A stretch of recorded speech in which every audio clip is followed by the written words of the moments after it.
It may seem like Apple is behind the competition a lot of the time. The company appeared to be slow to developments like widgets, bezel-less displays with camera notches and screens with high refresh rates.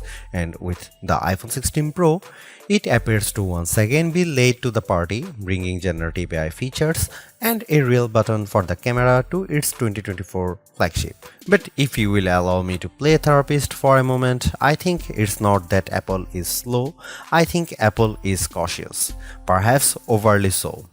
Caution on its own isn't a bad trait, in fact, it could be considered thoughtful rather than rushed to the cutting edge with its peers. Apple delivers, usually finding a slightly different approach that is often an improvement on what's out there. Just look at the Vision Pro headset or Apple Silicon, or even the iPod, the iPad, and the AirPods, which were far from the first of their kind when they launched. I am getting deja vu.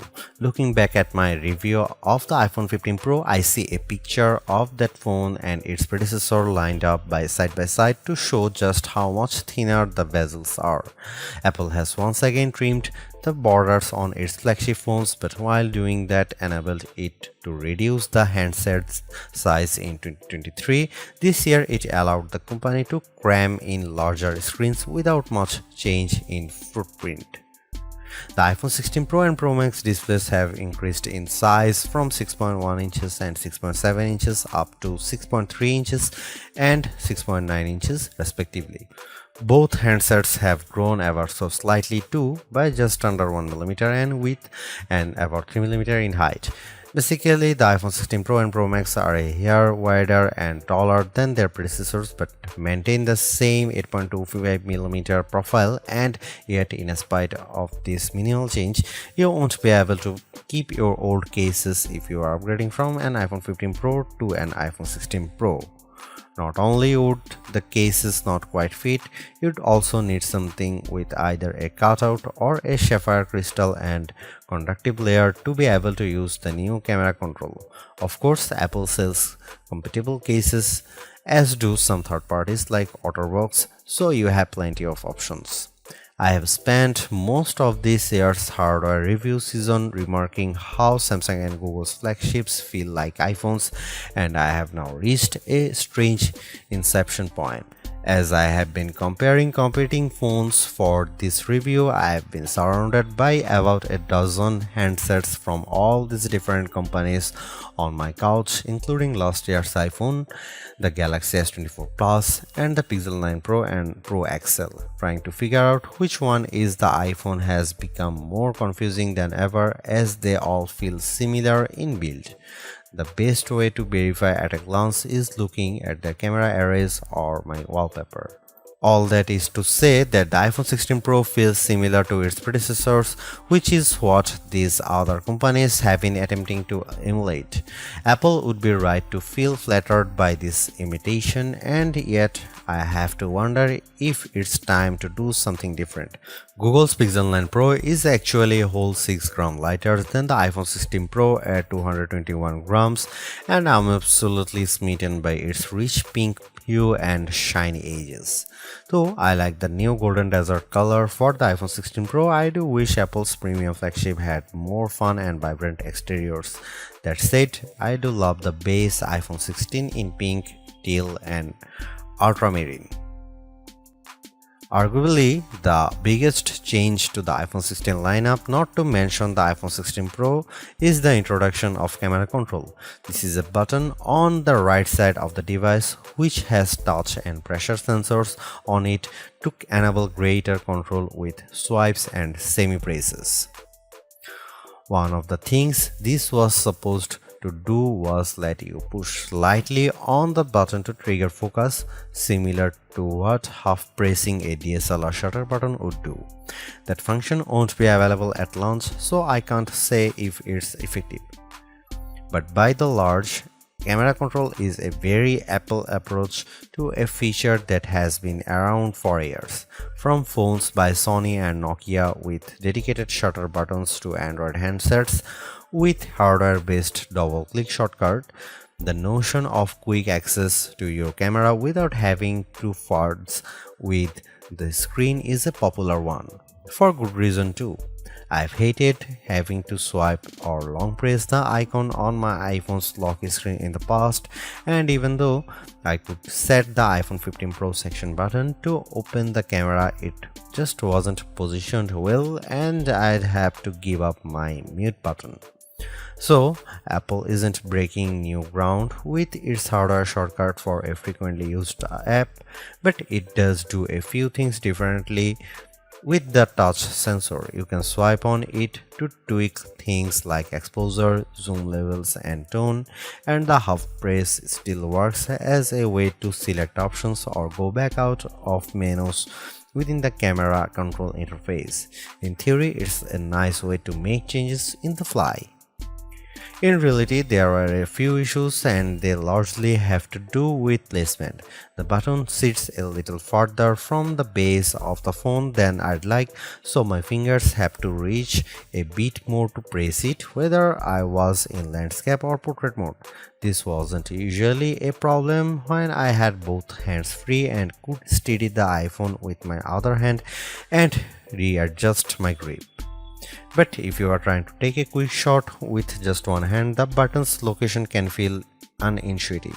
Of course, everyone has different finger lengths and ratios, so it's entirely possible that other people find this logical. It also depends on your grip. If you are cradling the bottom of the device in your palm, it's harder to maneuver. If you are covering part of the screen and reaching out for the button head on, it's slightly easier to use camera control. Still, even for those with the strongest claws, swiping and half pressing and double half pressing on the sensor is tricky. I was only ever really able to do that if I had my thumb holding up on the bottom edge and my middle ring and little fingers steadying the right end of the phone. Maybe this is a new camera grip I just need to relearn for this button. The awkward placement is a minor gripe compared to what I found most annoying, the button's touch sensor. Not only was it difficult to swipe through different settings when holding the device with one hand, it also reacts to accidental touches and swipes. Sometimes the phone would slide down my palm and change the exposure or zoom level, completely ruining the vibe. I should point out that you can go into accessibility settings to either tweak or swipe sensitivity or turn it off altogether if it really bothers you. Honestly, if you are planning on making adjustments with camera control, it's best to have time, patience, and both hands free. In those situations, I had a lot of fun editing settings and watching them by reflected in the viewfinder in real time. I also liked zooming in and out of subjects, decomposing a shot and tweaking exposure till I liked what I saw before then pushing down to snap the picture. I especially loved this while recording video since it makes slowly zooming in or out of a subject smoother than using the on-screen slider. Depending on your mood, the new photographic styles can be fun or serious. Apple's tweaked the built-in camera filters to not only offer more options but give you greater control. Due to how the company has refined its processing each year, there is also an improved depth map captured when it detects a face in the scene. This, combined with a greater focus on color science around skin tone, has led to what might be my favorite new iPhone 16 feature. Whether I shot them in portrait mode or not, photos of people what I took using the iPhone 16 Pro were a dream to edit. Simply switching between the standard, natural, luminous, quiet, or ethereal styles already resulted in improvements to be colors and shadows, but I could also tap on each thumbnail to across the new editing touchpad and drag a dot around. This let me more precisely tweak the hues and contrast levels, and an additional slider below let me adjust how warm the image was.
Apple's caution is sometimes warranted, especially at a time when mistrust of AI-generated content runs rampant.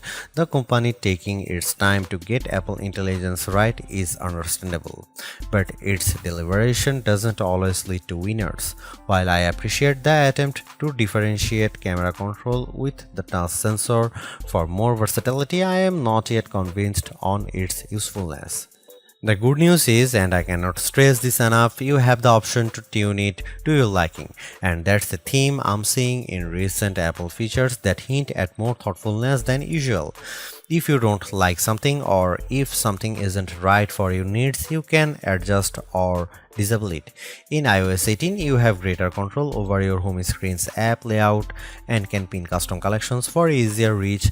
In the Photos app, the action button introduced last year could have been a spectacular fail had Apple not let you still keep it as a mute switch, but it managed to give people more functionality while maintaining the status quo for those who are just as resistant to change. Change is scary, change is hard, but without change, there is no progress.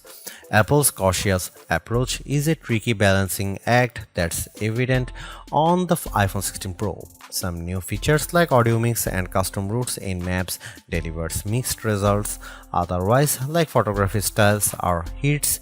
Then there are the basic ingredients like good battery life and durable, attractive designs that Apple cannot neglect. The iPhone 16 Pro's subpar battery life holds it back from beating the competition, which is stiffer than ever this year, especially from Google. Luckily for Apple, most people who have iPhones are going to stick with iPhones. It's just easier. For those already sucked into the ecosystem, the iPhone 16 Pro are worth the upgrade from a model that's at least 2 years old. If you already have an iPhone 15 Pro, for the sake of our planet and your wallet, you might prefer to hold off on upgrading, especially since this year's devices aren't that much different.